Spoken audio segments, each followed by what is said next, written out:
항상 사랑하고 존경하는 시청자 여러분, 안녕하십니까? 시사깡통입니다. 시청자 여러분, 그룹 콜론 출신의 가수 강원래 씨를 기억하시나요? 1990년대 초반 당대의 인기 가수 현진영 씨의 백댄서 출신 가수였던 강 씨는 이후 고등학교 동창인 구준엽 씨와 함께 2인조 남성 가수 듀오 클론으로 활동하며 엄청난 인기를 구가했지만 안타깝게도 절정의 인기를 누리던 2000년에 오토바이 교통사고로 당해 하반신 마비 판정을 받게 되며 평생 장애를 안고 살아야 하는 처지가 되어 많은 사람들의 안타까움을 샀습니다.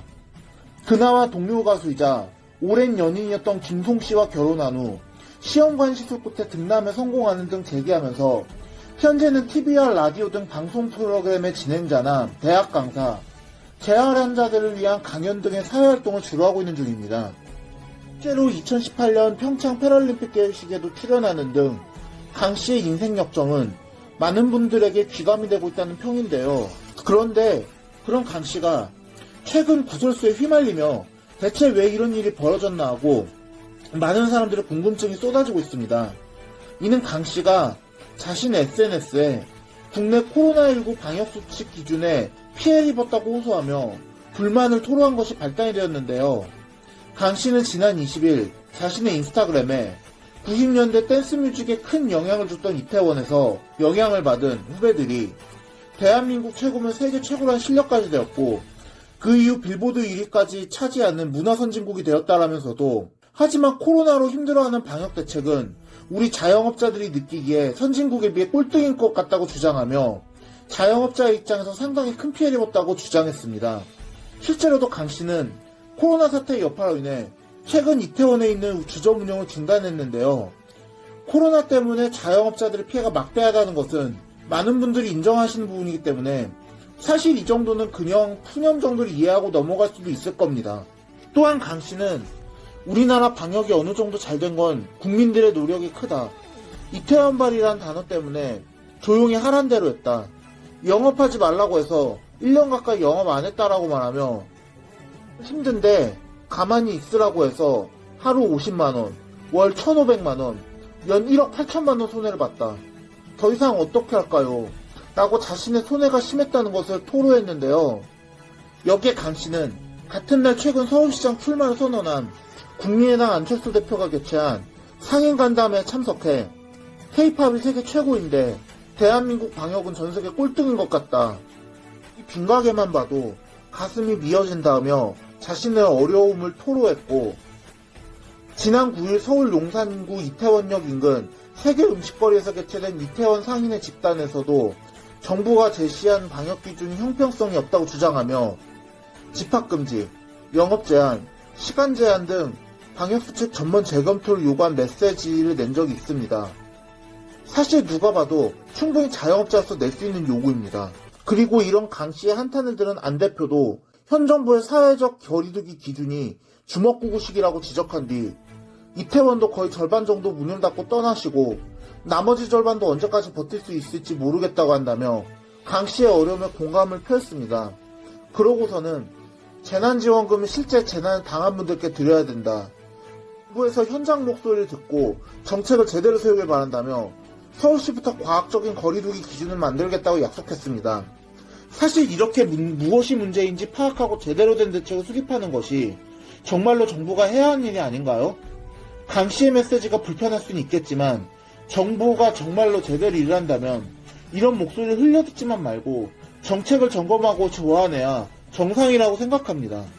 그러나 이런 주장을 내놓았다는 이유만으로 강 씨는 여론의 문매를 맞았습니다. 이들이 비판하는 것은 방역에 힘쓴 관계자와 의료진들을 비난했다는 것인데요. 물론 현재 한국이 다른 세계 여러 나라들에 비해서 비교적 선방하는 축에 드는 것은 맞지만 그렇다고 또 자랑할 만한 수준은 또 아니기 때문에 강 씨에 대한 과도한 비난은 부당하다는 생각이 듭니다. 아마 이 정도의 비판에서 그치면 그래도 상식적인 수준의 비판이라고 생각할 수 있는데 대깨문이라 불리는 악성 친정부 성향 네티즌들이 강 씨를 향해 장애가 하체에만 있는 게 아니군요. 다리가 멈췄다고 머리까지 멈추진 말아야지. 장애인만 됐다면 삐리로 엄청 욕먹었을 놈. 방송에서 인성 별로로 나오더니 역시 하는 짓도 같은 차마 입에도 담기 힘든 인신공격성 비난을 여과 없이 쏟아내면서 문제가 불거졌습니다. 특히 강씨가 신체적인 장애를 안고 있다는 것을 악용한 악플까지 달리면서 이렇게 악플을 견디다 못한 강씨는 결국 21일 자신의 인스타그램에 사과문을 게시했습니다. 강씨는 대한민국 국민과 열심히 노력해준 관계자, 의료진들에게 심려를 끼쳐 죄송하다고 말하며 저는 정치인이 아니고 특정 정당을 지지하는 자리도 아니었는데 정치적으로 해석도 조금 아쉽다는 말로 자신의 발언이 정파성을 띈 발언도 아니고 누군가를 비난하기 위한 목적도 아니었다고 해명했습니다. 그러면서 자영업자들의 고충을 말하다 보니 감정이 격해져 방역정책이 꼴등이라 표현했다.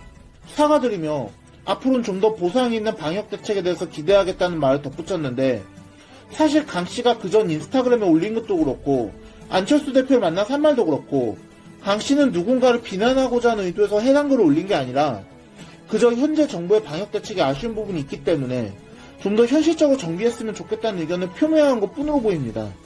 이 일에 대해서 원희룡 제주도지사도 강씨에 대해서 모욕적인 발언까지 쏟아내며 정권 찬양에 열을 올린 네티즌들을 향한 비판에 가세했습니다. 원 지사는 21일 자신의 페이스북에 쓴 글에서 강씨의 사과문 내용 기사를 공유하면서 급기야 고단한 일상을 호소했던 한 시민이 비인간적인 공격에 시리고 아픈 무릎을 꿇었다며 상대를 비판할 때에도 지켜야 할 금도라는 게 있다고 이들을 무자비하고 몰상식한 행태를 꼬집었는데요. 그러면서 원지사는 태권도와 검도는 되는데 합기도와 헬스장은 안 되는 이런 방역 기준에 애매함이 많다는 것은 총리와 대통령도 인정한 사실이다. 이런 방역 기준을 비판하며 아쉬움을 토론한 사람에게 차마 해서는 안 될 표현까지 써가며 좌표를 찍어 공격하다니 있을 수 없는 일이라고 목소리를 높이며 이런 폭력이 토론을 더 흥미롭게 만들어주는 양념 같은 것인가라고 예전에 문재인 대통령이 했던 이른바 양념 발언에 빗대어 이들의 몰지각한 폭력성을 질타했습니다. 물론 강원래 씨 역시 불륜 논란 같은 온갖 크고 작은 부서수에 여러 번 휘말린 적이 있는 사람이라 마냥 깨끗한 것만은 아닙니다. 하지만 그럼에도 불구하고 단지 자신의 의견을 제시한 것만으로도 이렇게 이게 사람으로서 사람에게 할 말인가라는 생각이 드는 수준의 인격모독성 발언을 쏟아내는 것이 과연 제정신을 가진 사람으로서 할 짓인가 하는 생각이 듭니다. 게다가 그것이 오로지 자신이 지지한 정부를 지키기 위한 것이라면 과연 그것이 진정한 민주주의자의 자세라고 할 수 있을까요? 이번 강원래 씨와 관련한 논란을 보면서 저는 우리나라의 진정한 민주주의는 아직도 멀었구나 하는 생각에 안타까움을 금할 수가 없습니다. 오늘의 영상은 여기까지였습니다.